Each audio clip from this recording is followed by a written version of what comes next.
లగచర్లలో కలెక్టర్పై దాడి ఘటనలో ఉన్నత స్థాయి విచారణ జరుగుతోంది. ఘటనపై అడిషనల్ డీజీ మహేష్ భగవత్ ఆరా తీశారు. వికారాబాద్ ఎస్పీ జిల్లా కలెక్టర్తో ఆయన మాట్లాడి అన్ని విషయాలు తెలుసుకున్నారు. దాడి ఘటనలో ఇప్పటికే 21 మంది నిందితులు అరెస్టు చేసి రిమాండ్కు పంపారు. ప్రధాన నిందితుడు సురేష్ కోసం 3 ప్రత్యేక పోలీసు బృందాలు గాలిస్తున్నాయి.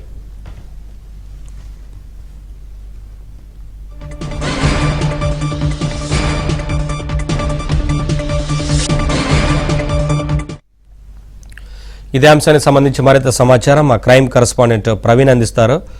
ప్రవీణ్, ఈ కేసు విచారణకు సంబంధించి ఏం చెప్తున్నారు పోలీసులు, ఏంటి వివరాలు?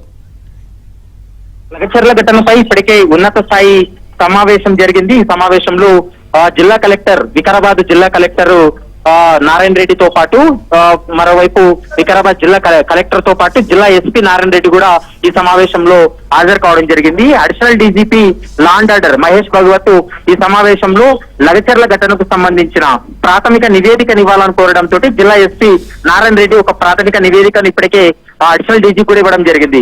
2 రోజుల క్రితమే అడిషనల్ డీజీ మహేష్ భగవత్ మరోవైపు ఐజీ సత్యనారాయణ ఆధ్వర్యంలో 2 రోజుల క్రితం పరిగి పోలీస్ స్టేషన్ లో ఉన్నత స్థాయి మీటింగ్ ఏర్పాటు చేశారు.